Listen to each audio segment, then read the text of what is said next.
here at Falkland House School on our second seminar, raising issues of promoting emotional health and wellbeing in young people with autism.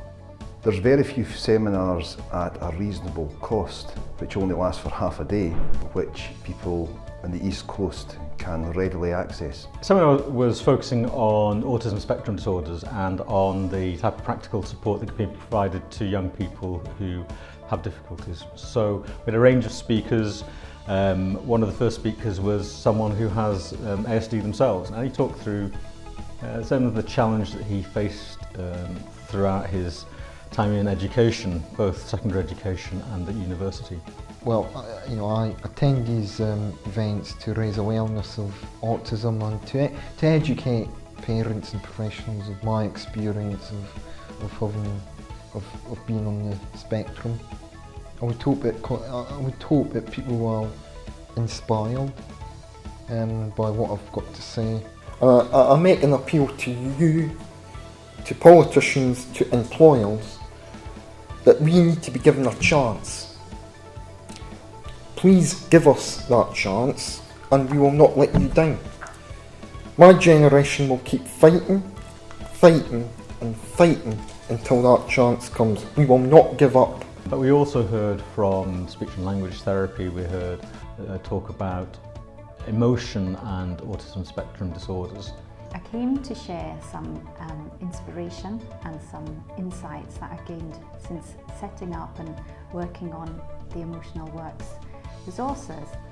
The common barriers and the difficulties around emotional learning, the ability to talk and communicate about emotion, and ultimately really to have emotional well-being and the opportunity to talk about our emotional lives can be identified around social relationship difficulties, communication difficulties, regulation issues, and whether the learning activities, whether we're pitching it right for them. And I think it's particularly important to look at the communication challenges, because for young people on the spectrum, it puts them at greater risk to their personal well-being, their ability to feel good about themselves, their positive kind of self-concept. We talk about it a lot that people with autism need stability, consistency, they need to know the routines. But sometimes actually we don't stick them very well, and the issues a lot change, but because of using a social story to explain that change, it's okay. Sometimes it's not okay. They need to feel rooted, as we do, in order to cope with it. Today I was talking about the role that Autism Network has in trying to connect practitioners, professionals, parents and carers and people with autism from across Scotland and try and support the implementation of the Scottish Strategy for Autism, and also to promote the sharing of knowledge and good practice. And that's why we work very closely with Falkland House today to try and bring together a different type of event, sharing that knowledge, sharing good practice.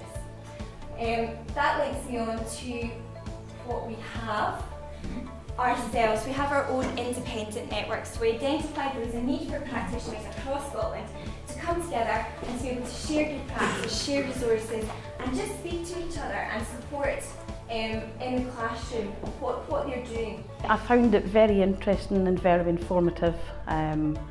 When my son was diagnosed when he was 6, there wasn't these seminars available and not as many people realised what Asperger's and autistic spectrum were. So I think it's great that these people are getting together and making it much wider into the community and giving people a better understanding. But what was a little bit unusual is usually you get quite a kind of tension between parents and professionals, whereas here there was a real sense that people enjoy working with autism and they're passionate about it, and we just want to solve these problems so that people can kind of get on and enjoy their lives.